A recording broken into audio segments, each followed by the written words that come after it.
Président de l'Assemblée générale, Mesdames, Messieurs les chefs d'État et de gouvernement, Monsieur le secrétaire général, Madame la secrétaire générale adjointe, Mesdames, Messieurs, distingués invités. Avant tout propos, je voudrais saisir cette tribune pour saluer à nouveau la mémoire de mon compatriote, Amadou Makhtar Mbow, qui vient de nous quitter. Ancien directeur général de l'UNESCO de 1974 à 1987, il fut un homme d'État émérite et un fervent acteur panafricain de la lutte pour les indépendances. Je félicite M. Philomène Yang pour son élection à la présidence de cette Assemblée générale des Nations unies, ainsi que son prédécesseur, pour sa contribution à la mise en œuvre de notre agenda commun. À travers vous, je formule mes vœux de succès dans la conduite de nos travaux. Je salue également l'engagement constant du secrétaire général Antonio Guterres, dont les efforts pour promouvoir la paix, la dignité humaine et le multilatéralisme sont plus que jamais nécessaires. Le Sénégal renouvelle son plein soutien à sa mission en ces temps de turbulence mondiale. En prenant la parole aujourd'hui, je suis habité d'une conviction profonde: l'unité dans la diversité est la clé pour garantir le développement durable et la dignité humaine pour tous, partout dans le monde. Ce thème de la présente session, qui guide nos discussions, nous invite à repenser nos responsabilités collectives et à nous assurer que les principes fondamentaux des Nations unies, définis il y a près de 8 décennies, continuent de porter la promesse d'un monde plus juste et plus équitable. Mesdames, Messieurs, nous vivons dans un monde troublé, où les principes de la Charte des Nations unies, qui prônent l'égalité, la justice et le respect des droits humains, sont chaque jour mis en mal. Les conflits s'étendent, les inégalités se creusent et les crises climatiques aggravent la vulnérabilité de millions de personnes à travers le monde. De surcroît, nous assistons à une remise en cause inquiétante du multilatéralisme, à un moment où l'humanité en a le plus besoin. Le monde doit se regarder en face, sans complaisance. Les valeurs que nous avons juré de défendre sont piétinées dans plusieurs régions du globe. Que l'on soit à Gaza, à Tel Aviv, à Dakar ou ailleurs, chaque être humain est porteur de cette égale dignité, une dignité qui transcende les frontières, les cultures et les appartenances religieuses. C'est notre devoir à tous de veiller à ce que cette dignité soit protégée et respectée pour chaque être humain, sans exception. Ce devoir est l'essence même des Nations unies. Pourtant, nous constatons chaque jour que le droit international, ciment de la paix mondiale, est souvent violé. Des résolutions adoptées par cette Assemblée sont ignorées.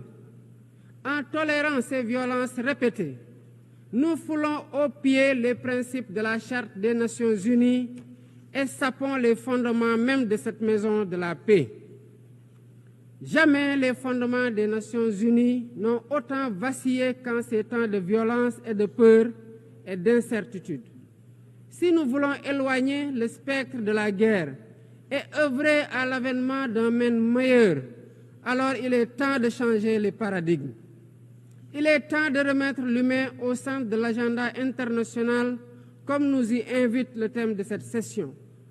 Monsieur le Président, Mesdames, Messieurs, nous ne voulons plus fermer les yeux sur la tragédie qui se déroule dans le Sahel. Des groupes terroristes sèment la terreur, pillent, tuent les populations civiles innocentes.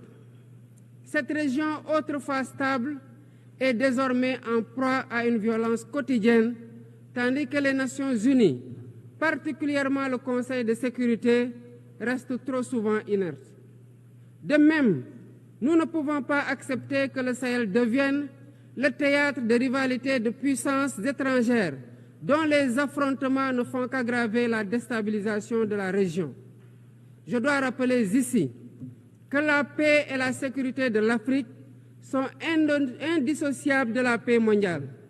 Il est impératif que le Conseil de sécurité remplisse pleinement son rôle de garant de la stabilité internationale. J'exprime à nouveau la préoccupation du Sénégal face à la situation tragique qui perdure en Palestine. Des générations entières y ont grandi sous l'ombre de l'oppression, privées de leur droit fondamental à un État viable. Le Sénégal, en tant que président du Comité pour l'exercice des droits inaliénables du peuple palestinien, appelle à un cessez-le-feu immédiat et durable. Nous réitérons notre soutien à la solution des deux États, avec Jérusalem-Est comme capitale de la Palestine, conformément aux résolutions pertinentes des Nations Unies. Cette guerre qui n'épargne ni femmes, ni enfants, ni infrastructures vitales est une plaie ouverte sur la conscience internationale. Il est impératif que le droit international humanitaire soit rétabli dans toutes les zones de conflit et que les Nations Unies jouent pleinement leur rôle de médiateur et de garant de la paix. Mesdames et messieurs, la paix n'est pas seulement l'absence de guerre. La paix, c'est aussi la possibilité pour chaque être humain de vivre dans la dignité, de se nourrir, de se loger, de s'éduquer et de recevoir des soins. Or, aujourd'hui, plus de 750 millions de personnes ne mangent pas à leur faim et des millions basculent chaque jour dans l'extrême pauvreté.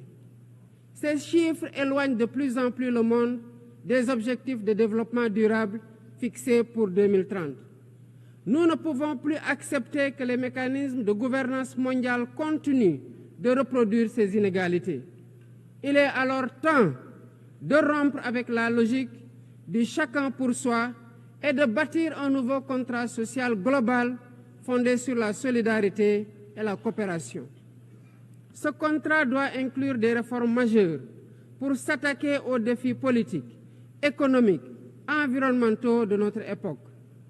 Premièrement, il est impératif de sauvegarder et de renforcer le multilatéralisme comme cadre unique d'action pour la paix et la sécurité internationale.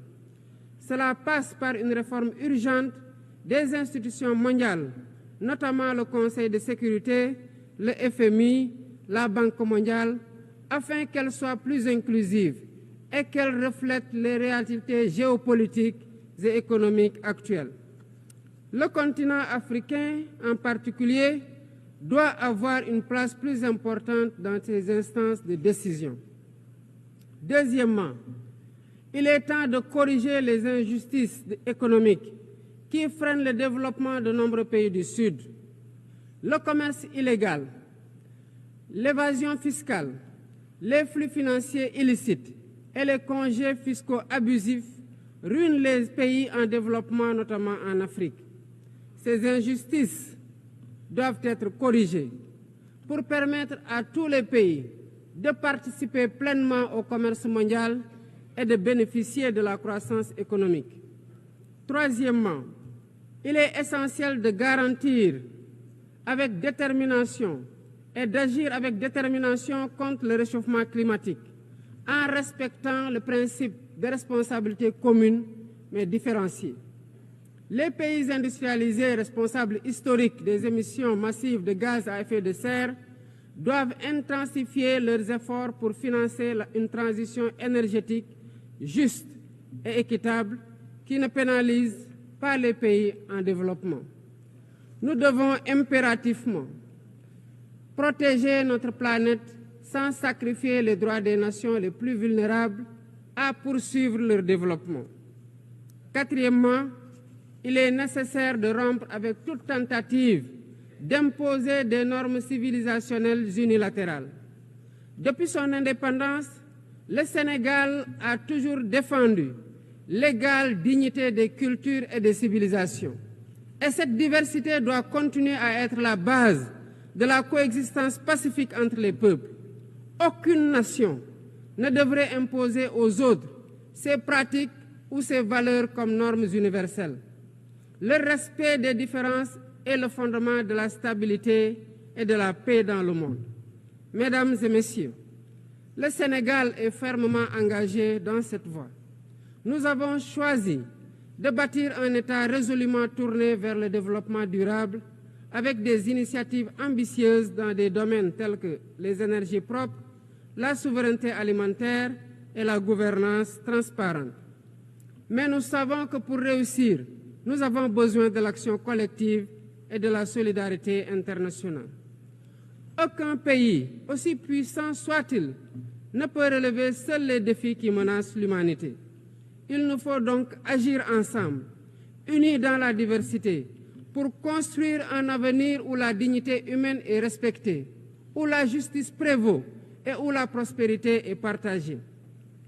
C'est par la coopération et le respect mutuel que nous surmonterons les crises qui secouent notre monde. Je vous remercie de votre aimable attention.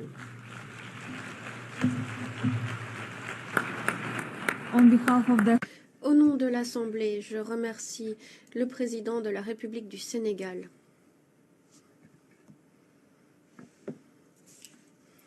L'Assemblée va écouter l'allocution de son Excellence Sylvanie